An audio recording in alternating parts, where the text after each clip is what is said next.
Hey guys, welcome into the show. My name is Tyler Kluver. I'm a former Division 1 athlete. I now run a fitness coaching business as well as a sports media brand that creates podcasts, sells merchandise, and creates other exclusive content. This show is a place for me to document my thoughts on fitness, health, nutrition, maybe some business or mindset stuff, as well as update anyone listening on my own competitive fitness endeavors and life events. I want everybody that comes and listens to this show to take something away that can make their life better, whether it's a diet or fitness tip or a way of thinking about things that motivates you to be better in your own life. Hopefully, we can get that done. But regardless, I'm glad you're here. Let's have a day. Let's go.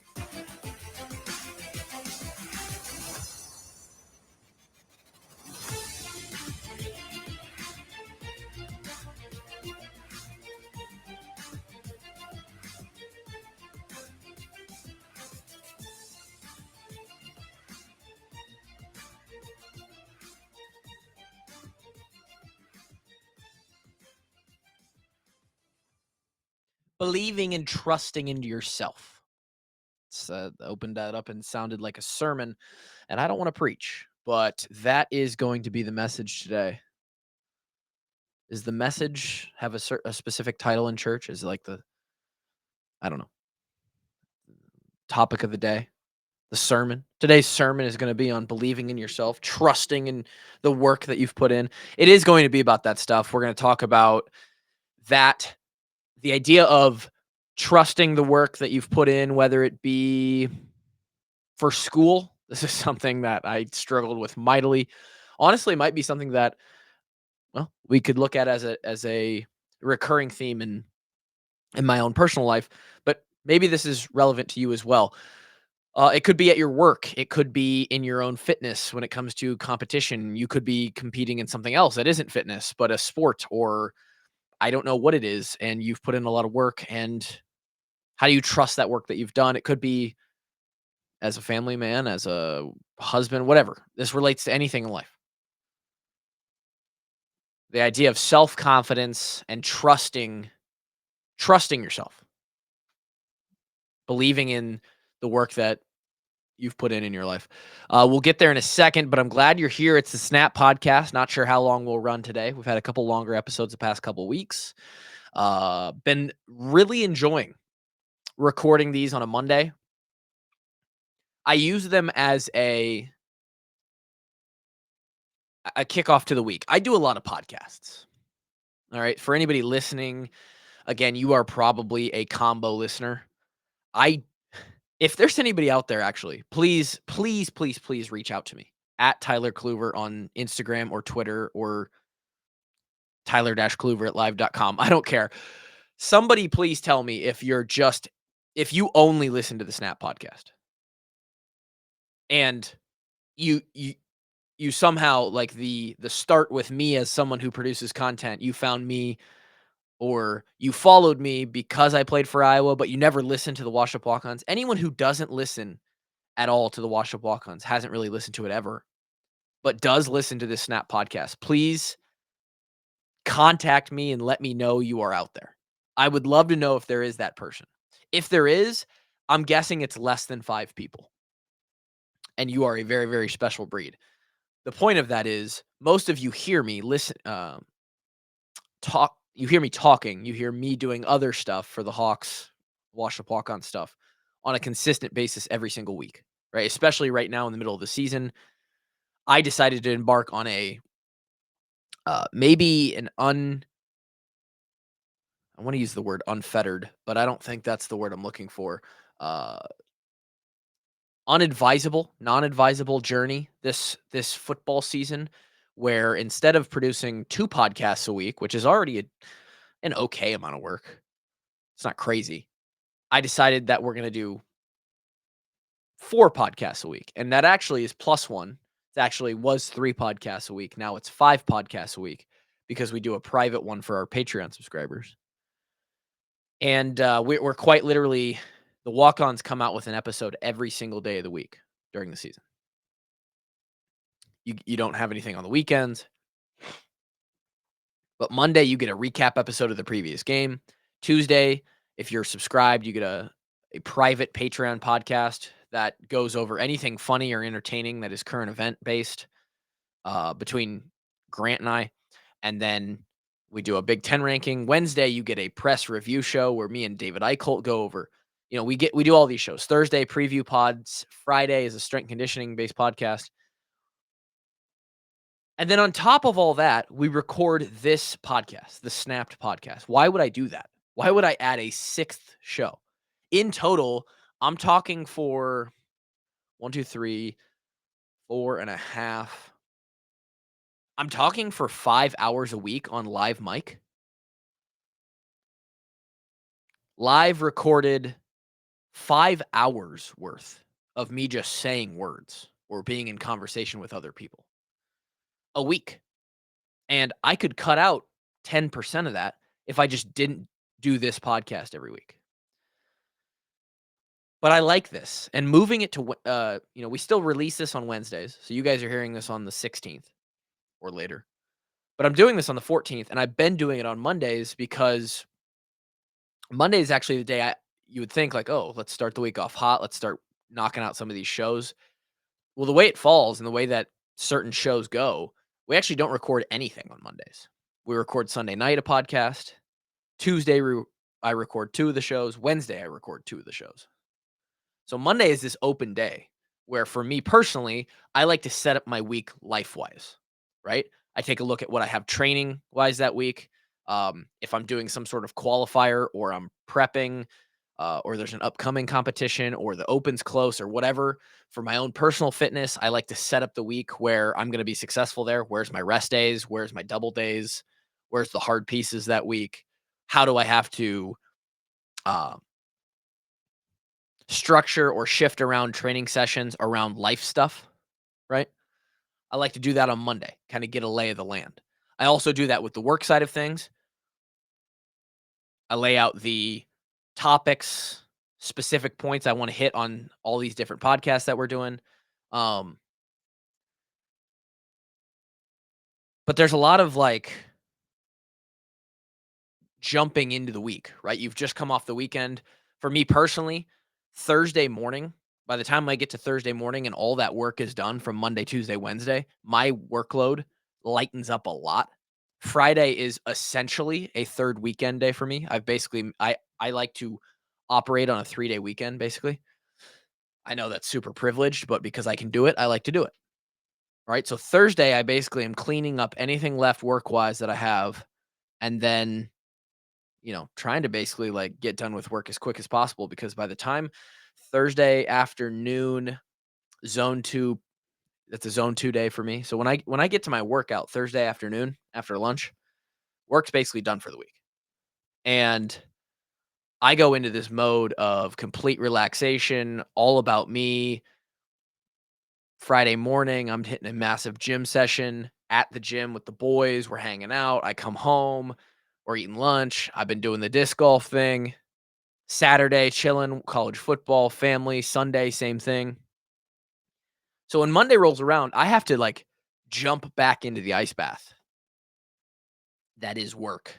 And let's call it my career, although I don't love saying that. It doesn't feel like one.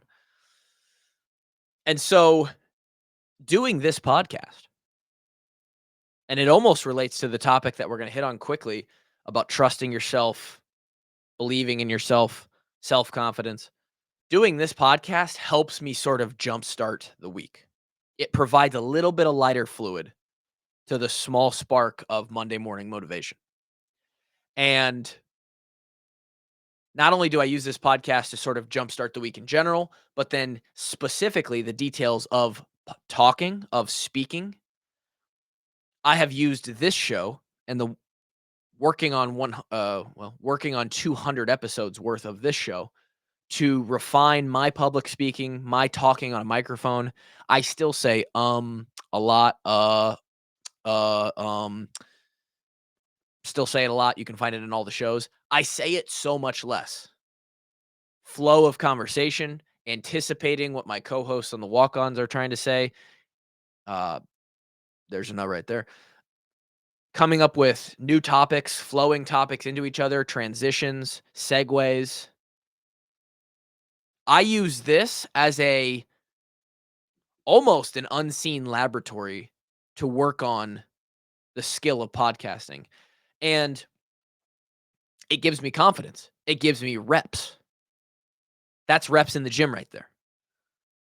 Me taking the reps right here on a Monday at 8:57 a.m. as I record this, and 75 to 100 people are going to listen to this, sure.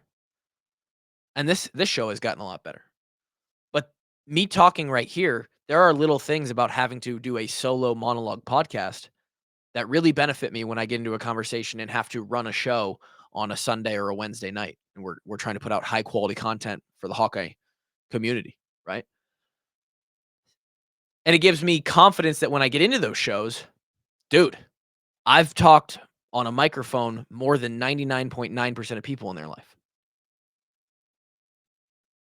How often does anybody have any sort of living content out there where someone can go and just listen to them speak about stuff? Pretty rare. Like maybe you're an athlete during your college or high school days and you got to do like a local interview and there was 3 minutes of you answering questions, right? Interviews are weird. It's highly unlikely that you happen to be a public speaker. And even if you're someone who does a lot of presentations or uh, you know, has to do some sort of front-facing publicity for your company or for your job, it's unlikely that that is recorded and anyone can go back at any time and go listen to that and consume it. It's sort of a live deal. In my case, hundreds and hundreds of hours put into just recording this.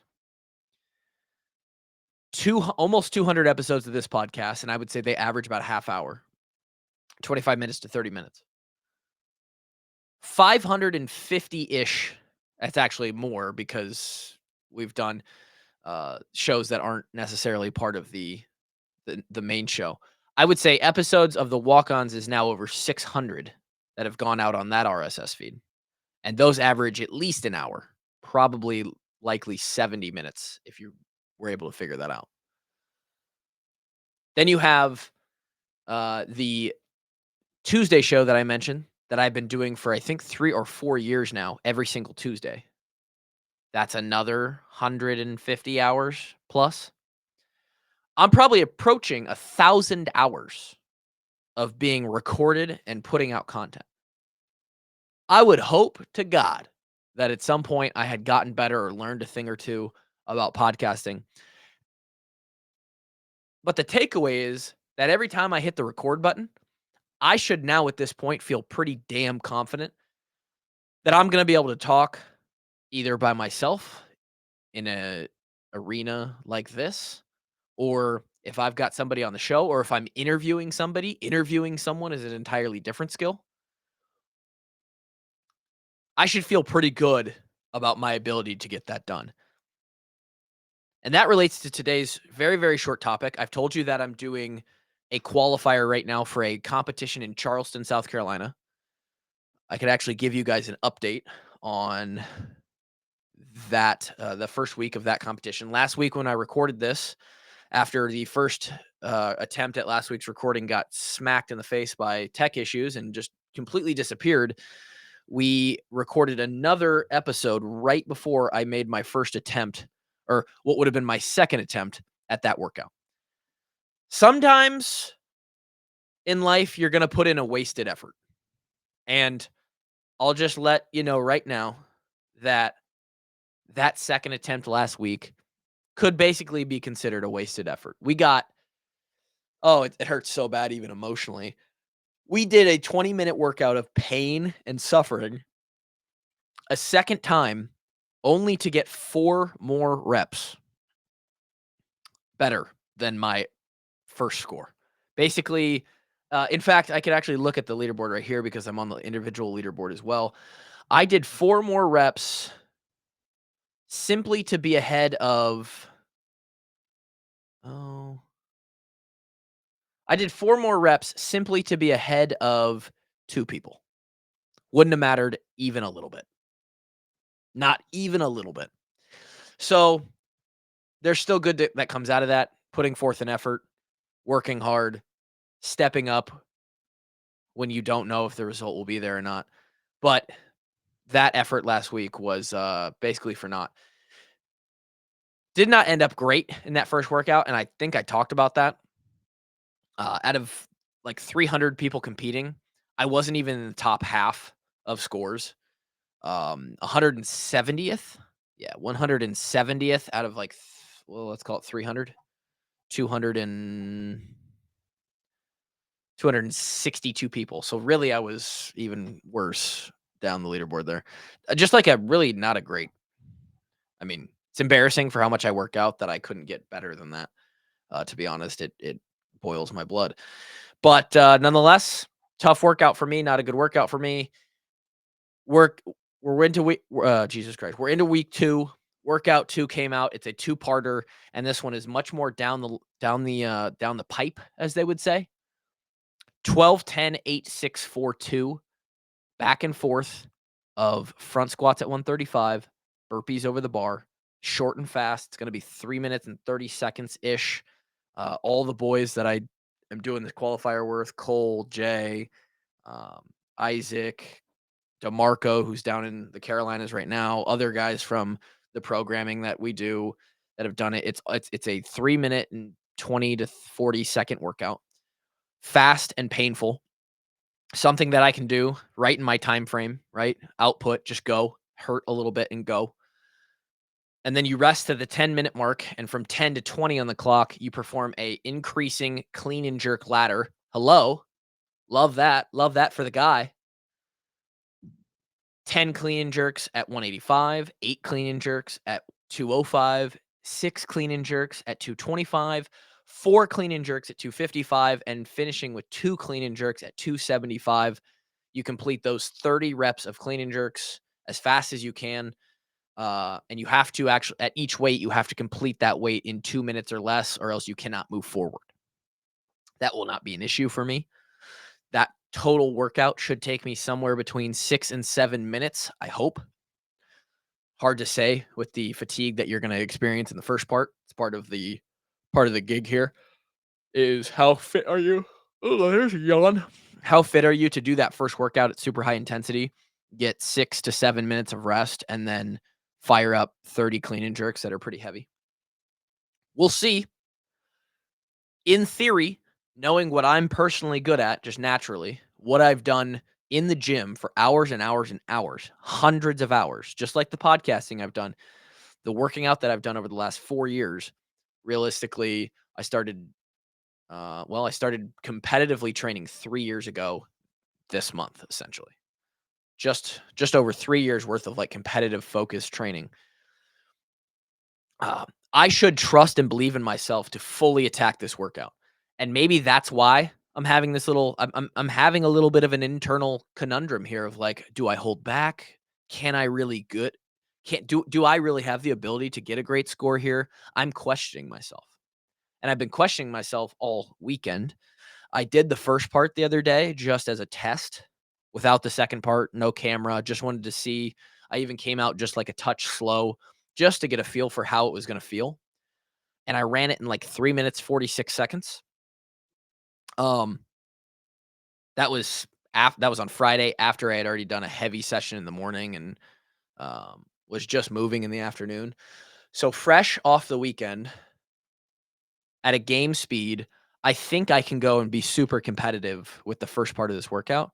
And then the second part, again, the lifting is something that I should not struggle with. Like, this is a good workout for me. This is not week 1. This is a workout where a lot of these guys at the top of the leaderboard who thought, "Oh, heck yeah, that's a great workout for me on the first part." I should be feeling that way for this second part. And maybe I am, and maybe that's why I'm a little bit worried. Because when you can do really well, that one, it's gonna hurt. Like, that's just CrossFit in general. If you're gonna be really good or put up a really high score at something in a CrossFit competition or qualifier, you know that you're probably gonna enter the pain cave. That is absolutely true for this. And you just care. I care a lot. Put in a lot of time. I care about this score. I care about being competitive and I mean, shit, getting better scores than the guys that I train alongside or compare scores to on an average basis. I want the work that I put in to show. I want it to be brought to the light. And it sort of reminds me of the idea of that nervous energy that you feel before a big moment, whether it be a game or a speech or whatever. And I love the idea or the saying that nerves and anxiety and excitement, or nerves and excitement, are the exact same energy. It's the exact same feeling. It's just your perception of that feeling that makes it one or the other. And so when it's just your perception, you have the ability to mentally refocus that and change that. Am I nervous about this workout that I'm going to do today? Or am I excited about it? And actually, just as I talk about this and say it in my own head as I think about this workout, I'm starting to get a little fired up. Am I anxious? Am I nervous that I'm going to do poorly or I won't do as well as I can? Or is that energy that I'm feeling actually excitement because I've put in a ton of work? I've done clean and jerks till the fucking cows come home, all like twice a week for the last however many weeks. I do high output stuff on the bike, on the rower, where I can put out some cardio kind of movement, like a light front squat and burpee workout. Is it just actually excitement that I have about going and balling out and murdering this workout, right? It's probably somewhere in between, but when you've done the work, which I have, you got to trust yourself. You got to know that it still might hurt, it still might be hard or challenging, but trust yourself, it's going to happen and you're going to do it. And so we're going to be in one of those situations today where I toe the line,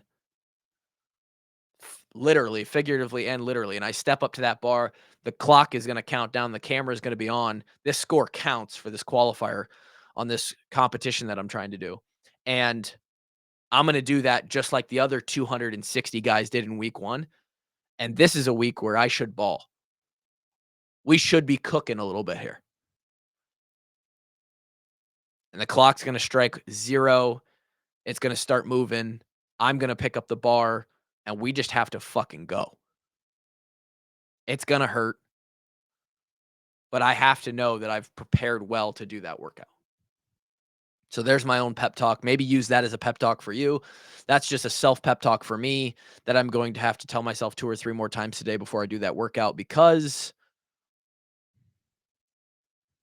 I'm, you got to deal with that energy somehow. Those nerves or anxiety or that excitement somehow, right? Um Outside the context of trying to pump myself up, this is a good week for me. Again, like a short burner of burpees and front squats. I don't love front squatting again, or the squat motion again. Getting deep into the nerdiness of CrossFit, volume squatting, something like a lot of thrusters, a lot of front squats, a lot of wall balls, a lot of pistols, a lot of whatever below parallel, whatever you want to say. Not the best for me. My legs tend to like really blow up, the fatigue, and uh, you know, it's something about volume squatting. Not great for me. But 42 reps at 135 is not horrible. I'm good at burpees. And then clean and jerks. Not many people do as much work on clean and jerks as I do, especially over the last. I mean, I should feel great about this second part. There should be no worries. I should murder 30 clean and jerks between 185 and 275. Just absolutely no issue there. So excited to get that going and see what we got later today. Uh the point of that story is, if you've put in the work and you know you have on something, trust yourself when game day comes. Trust yourself and attack. Tracking numbers, we'll give a slight update on that. Uh I actually weighed in at 205.4. 205.4 yesterday. That is a little bit skewed because Saturday night we went out for a late birthday dinner celebration between myself and my sister-in-law. We lied and said it was still our birthdays, and that happened almost a month ago at this point, like 3 weeks ago. And I had the biggest meal I've had in a very, very long time. 14-ounce ribeye, my salad and my wife's salad before the meal came, or like to start that meal. before the salads, I ate 3 pieces of, like, thick, bread. Johnny's Italian Steakhouse, if you've ever been there, by the way. So 3 or 4 pieces of bread, 2 salads with ranch on them. Then the meal came. I had loaded a massive pile of loaded garlic mashed potatoes, a 14-ounce ribeye steak, and then a piece of turtle cheesecake for dessert. It was probably 3,000 plus calories that I had for that one single meal. Um, and so the next morning, I think the scale probably reflected that a little bit. So I'm not going to even do the math because next week will even out and we'll see how we're actually doing. But again, we're almost 1 full month into tracking this again. Again, we started September 15th and today is the 14th. And again, holding steady 4160 calories per day, 218 grams of protein per day, and steps have gone down a little bit because I did not disc golf last week, so didn't have a big day of disc golfing, walking around 9,300 steps a day, and no disc golf update because the wife had the day off, so I wasn't gonna go disc golf by myself when I could hang out with my wife, and so we actually wasted one of our Fridays. It was a beautiful Friday. Could have gone disc golfing, didn't. That's okay. We still got probably 4 or 5 Fridays left, and we're going to be playing the best 3 courses in Des Moines coming up here, which is awesome. Uh, Excited to bring you some rounds and stuff. Talk about that. That's really all we got today. If you've done the work, trust yourself, be a savage, don't make excuses, get it done. We'll talk to you next week. Until then.